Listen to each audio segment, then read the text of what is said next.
خدا کی رحمتیں ہوں آپ پر سو بار مودودی، دعائیں دے رہی ہے جمعیت بیدار مودودی۔ بسم اللہ الرحمن الرحیم۔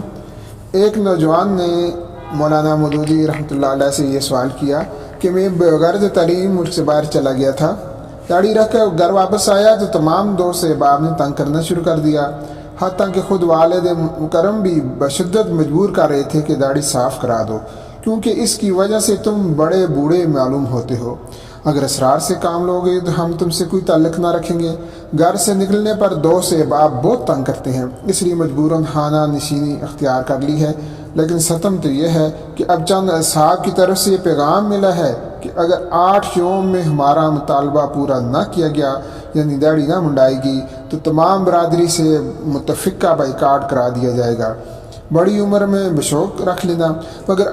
اگر اب تم رکھو گے تو زبردستی سے کام لیا جائے گا۔ میں داڑھی کو پابندی احکام شریعت میں بہت ممد پاتا ہوں، مثلا مجھے سینما بینی کا شوق تھا، مگر داڑھی رکھنے کے بعد میں سنیما ہال میں جانے سے شرم محسوس ہوتی ہے،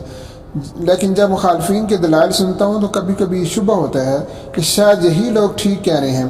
مگر پھر یہ جذبہ کام کرنے لگ جاتا ہے کہ چاہے پوری دنیا میری مخالفت پر اتر آئے،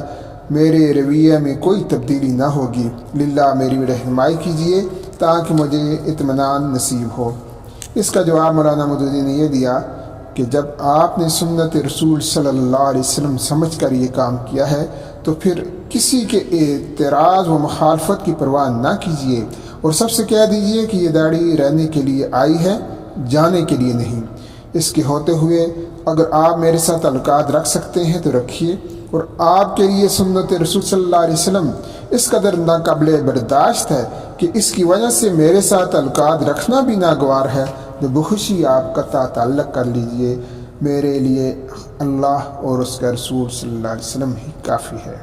خدا کی رحمتیں ہوں آپ پر سو بار مودودی، دعائیں دے رہی ہے جمعیت بیدار مودودی۔ خدا کی رحمتیں ہوں آپ پر سو بار مودودی، دعائیں دے رہی ہے جمعیت بیدار مودودی۔